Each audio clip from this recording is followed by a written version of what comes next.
Монголчууд нийгэм журам давшин орсон нь номноос бэлтгэв. Боловсрол телевиз Монс өдөр хэвлийн газар хамтран хүргэж байна.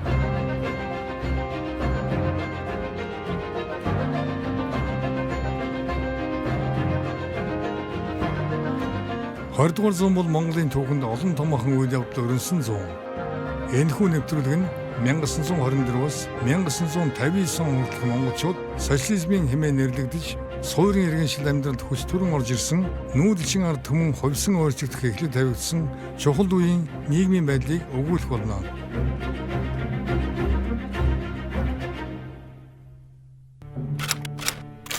Ардыг гэгэрүүлэх тогтолцоо.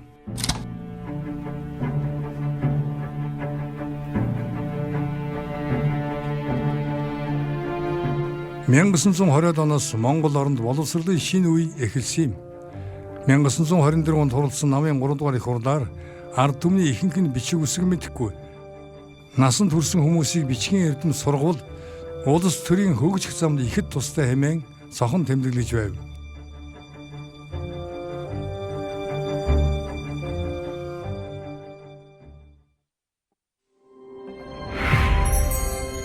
Нэвтрүүлгийн хамтрагч Монс өдөр хэвлэлийн газар. Монголд шин соёл нэвтэрч эхлэв. Бүх нийтийг бичигтэн болгох зорилгоор бичиг мэдэх хүмүүсээр баг сумын залуус бичиг үсэг заалах ажлыг зохион байгуулав. Мөн нам эвлэл эмэгтэйчүүдийн байгууллагын гишүүд сэргийн албан хаагчдыг бичиг үсэг сургах бүлэгмүүдийг олноор байгуулж ажиллуулсан юм. 1926 оноос эхлэн бага сургуульд түшиглэн насан туршидыг бичиг үсэгт сургах төр сургуулиудыг байгуулан хичээлүүлэх болжээ. Бичиг үсэгт сургах сургууль бүлгэм дуулна 7 хоногт 20-оос цөөнгүй хүнтэй 2-оос 3 удаа хичээлдэж монгол бичгийг 4 сарын хугацаанд сургаж байв. Суралцагчдыг зөвхөн уншиж бичдэг төдийгүй албан загтал бичих, тэмдэглэл хөтлөх, тооны 4 үйлдэлийг бодох чадвар эзэмшүүлжээ. Үүнээс гадна сургуулийн насны хүүхдүүдийг ерөнхий боловсролын сургууль хамруулан сургах ажлыг эрчимтэй хэрэгжүүлж эхэлжээ. 1921 оны 8 дугаар сарын 25-нд сургуулийн дүрм, дунд сургууль дэвшин орох дүрмийг баталж, бага сургууль 3 жил, дунд сургууль 5 жилийн хугацаатай суралцдаг байхаар тогтоожээ. Мөн оны 11 дугаар сарын 2-нд нийслэл хүрээнд анхны бага сургуулийг нээсэн.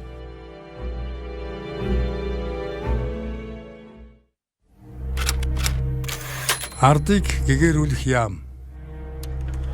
1924 оны 2 дугаар сарын 14-нд ардыг гэгэрүүлэх яам байгуулан сайдар нь жамийн зөвлөх түшмэлээр жамсрангийн цэвэн эрхэлсэн түшмэлээр Эрдэнэбат хаан нарыг томилжээ.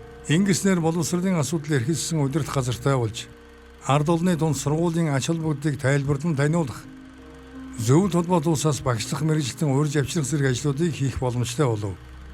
Үүний үр дүнд ард олны дундх сургуулийн тухай ойлголт сайжирч байв.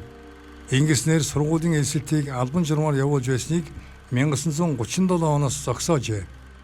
Мөн хүүхдийг уншиж бичдэг болох зорилгоор сайн дурын сургуулиудыг 1936 оноос эхлэн жил бүрийн 5 дугаар сарын 1-ээс 10 дугаар сарын 1 хүртэл хичээллүүлж тэдгээрт 8-аас 15 насны хүүхдийг суралцуулах болжээ.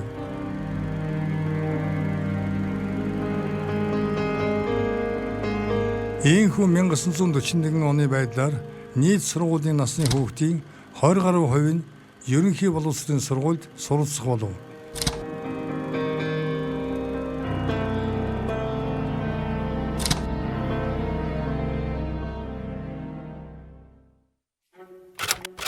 Сургалт хүмүүжлийн ажлыг сайжруулах арга хэмжээ. 1925 онд хурласан багш нарын их хурлаар нийт бага сургуулиудын анх дугаар хөтөлбөрийг баталж, улсын хэмжээнд сургуулиудыг нэгдсэн нэг хөтөлбөртэй болгожээ.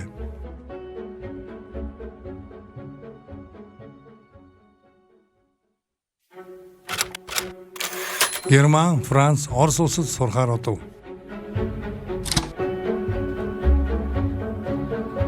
Ардын хөвсгөл ясны дараа улс орны бүхий салбарт мэргэжлийн боловсон хүчин шаардагдах болсон юм. Ингэж гадаад улсын цэрэг иргэний сургуульд монгол залуусыг сурах ажил эхэлжээ.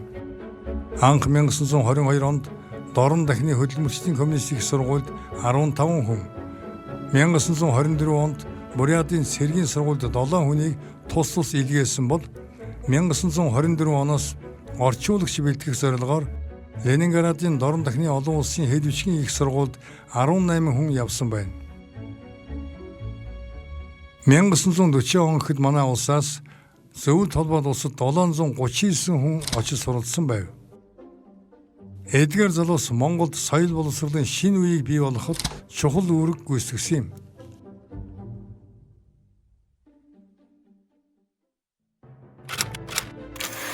Ард түмнийг бичиг үсэг сургах ажил.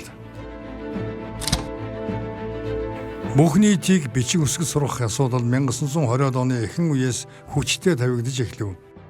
1921 онд бичиг үсэг сайн мэдэх 5164 хүн байна гэж тэмдэглэжээ. 1923 оноос эхлэн орон нутгад хөдөлмөрчдийг бичиг үсгэд сургах төр бүлгэм Монгол бичгийн утгын төр сургууль нэртэйгээр байгуулагдсан хичээлж эхлэв. Энэ үед бүгд найрамд Монгол Ард улсын нутгийн захиргааны дүрмийн дагуу гэрийн сургалт давамгайлсан хэвээр байв. 1930 онд хурласан Монгол Ардын хувьсгал намын 8 дугаар их хурлын шийдвэрийн дагуу латин үсгийн багш бэлтгэж эхэлжээ. Ном дэвтэр хэвлэх, сонин сэтгүүлд булан гаргах, шинээр хэрэглэх латин үсгийн комисс байгуулан ажиллаулав. Мөн онд Монголын хөдөлмөрч залуучуудын эвлийн санаачлагаар бичиг үсэг үл мэдэх явдлыг арилгах боловсролын их чагсаалыг явуулахар болжээ. Улаанбаатарт 1931 онд 10,000 хүнийг бичиг үсэг сурахаар төлөвлөснөөс гадна аймаг бүрийг бичиг үсгийн зааварлагчтай болгов.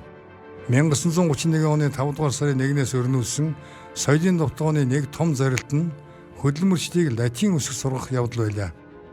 1930-аас 31 онд хөдөлмөрчдийг бичиг үсэг сургах ажлыг идэвхтэй явуулсны үр дүнд Улаанбаатарт 1400, Сэрэгт 6000, 13 аймагт 20,000 хүнийг бичиг үсэгт сургасан байна. 1933 онд засгийн газраас батлан гаргасан сүм хийдийн дүрмд лам нарыг үндэсний бичигт сургах тухай тусгай зүйл оруулж өгчээ.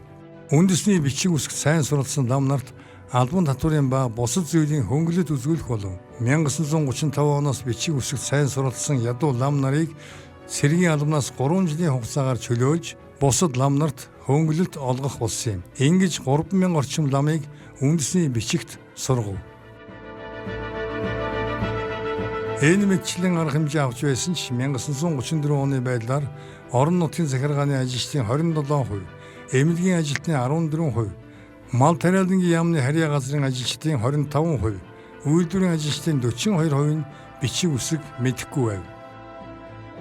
Энэ байдлыг харгалзан ажилчдыг бичиг үсэг сурах ажлыг 1935 оны 1-р сарын 1-ээс эхлэн албадан явуулахар болов. 1934 онд хурласан Монгол Ардын хувьсгал намын 9-р их хурлаар бичигтэн хүмүүс бичиг үсэг мэдэхгүй хэд хэдэн хүнийг бичигтэн болго гэсэн уриалга гарсны дагуу бичиг мэдэх хүмүүс хичээл заахаар болжээ. 1936 оноос 18 нас хүрээгүй хүн бүр Монгол бичиг заавал сурах үүрэгтэй болсон бөгөөд хүн амыг бичигтэн болох ажилд ардын цэргийн байгууллага ихээхэн үүрэг гүйцэтгэж байсан юм. Мөн 1937 оноос хувьсгал уралдаанд хөдөлмөрчдийг бичиг үсгэд сургах ажлыг нэг гол болзол болгон оруулах болов. Кирилл бичигт шилжив. Монгол бичгийг өөрчлөх санааг анх 1925 онд баталсан намын 2 дугаар програмд дурдж байжээ.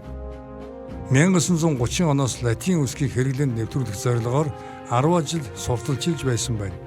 Латин үсгийг хэрэглэх болсон шалтгааныг уламжлалт Монгол бичиг нь нэг үсгээр 2 авиалбар тэмдэглэх буюу нэг үсэг эхэн, дунд, адагт гэх мэтлэн хэд хувирдаг нь эхлэн сурахад бэрхшээлтэй, бичгийн дүрм нь орчин цагийн монгол хэлний ярианы хэлнээс ихэд зөрөөтэй гэх мэтээр тайлбарлаж байв. Үүний дагуу 1941 оны 2 дугаар сарын 21-ний өдрийн Монгол Ардын хувьсгал намын төв хороо Сайдрын зөвлөлийн хамтарсан Монгол шинэ үгийг латинчлан авах тухай тогтоол гаргав. Түүний 1-р заалтад латин үсгийн комиссаас төлөвлөн ирүүлсэн 29 үсэг нь манай авиаг тэмдэглэхэд тохирох тул хэвээр баталсгүй хэмээн заажээ. Гэвч үүний дараахан буюу ганцхан сарын дараа бас нэгэн тогтоол гаргасан нь Монгол Ардын хувьсгал намын төв хороо сайдрын зөвлөлийн хамтарсан Монголын шинэ үсгийг тогтоох тухай 1941 оны 3 дугаар сарын 25-ны өдрийн тогтоол байсан юм. Энэ тогтоолд соёл боловсролын цаашдын хөгжилт нь гагцхүү зөвлөлт холбоот улсын ард түмэнтэй ах トゥ угийн холбоог бэхжүүлэх, түүний баялаг соёлыг эзэмших замаар явах болно. Мэргэжил бүхий үндэсний боловсон хүчнийг гол төлөв зөвлөлт холбоот улсад явуулан суралцж байгааг харгалзан үзэж Монгол бичгийг шинэ Орос үсэг дээр шилжүүлэх нь чухал гэж үзнэ хэмээн заажээ. Ийхүү Орос үсэгт үндэслэсэн 35 үсэгтэй Монгол шинэ үсгийг 1941 оны 5 дугаар сарын 9-нд баталж энэхүү тогтоол ёсоор шинэ үсгийг 1941-ээс 42 оны хичээлийн жилээс бүх ангид нэгэн зэрэг зааж эхэлжээ. Шинэ кирилл үсгээр анхны Монгол цагаан толгойн сур хүчийг цэвэг жив чимэд нар бичиж байжээ. Үүнийг 1943 онд хэвлэн гаргах хүртэл үсгэлдийн сур хүчиггүй хичээллэж байв.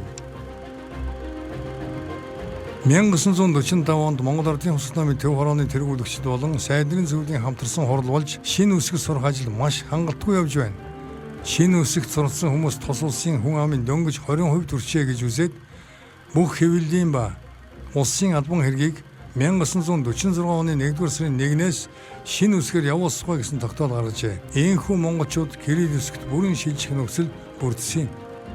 Монгол үсгээс Орос үсэгт шилжүүлэх тухай бүх холбоотын коммунист намын төв хорооны 31-р хурдын протоколд бүгд найрамд Монгол ард улсын бичгийг Монгол үсгээс Орос үсгэж шилжүүлэхэд татгалзах зүйлгүй хэмээн тэмдэглэжээ.